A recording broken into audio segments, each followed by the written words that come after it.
Right now in Nepal, the streets of Kathmandu are full of protest. The young people that we call as Jinjis are asking for changes. End corruption now! Digital freedom! This is for Nepal. Corruption, and we will change Nepal.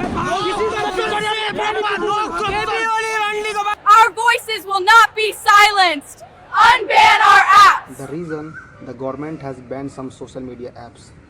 But let's be honest, banning Facebook and WhatsApp or YouTube is just the last drop by the government. These all protests are coming from the years of unemployment, corruption and nepotism.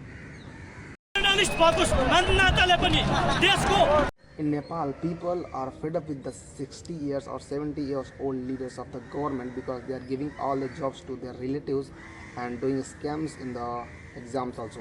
While millions of educated youths are still struggling for the job, in the same time, the Nepo kids of like the daughters and sisters of these leaders are showing off their luxury cars, luxury bags in foreign countries. So they all were frustrated of this also.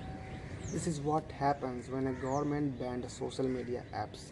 The only platform where youth can raise their voice, where youth can speak honestly.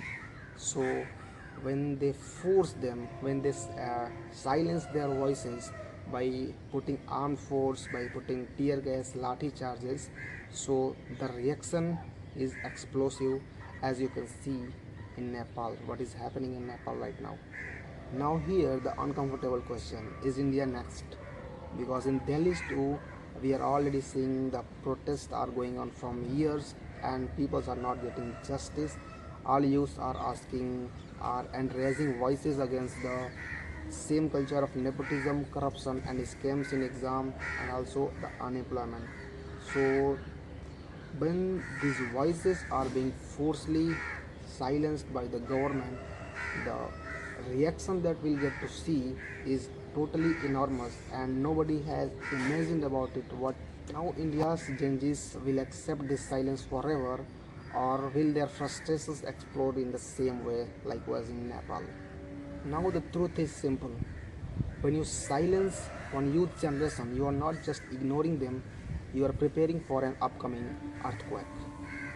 By taking the example of Nepal's protest, we can clearly see that how quickly the government can collapse when these so-called 70 years old leaders underestimate the power of youth.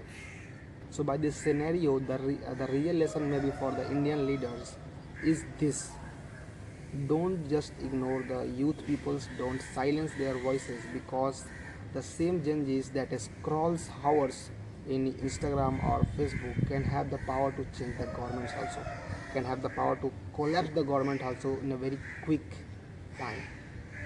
So what do you think about this? Just let me have in a comment box. And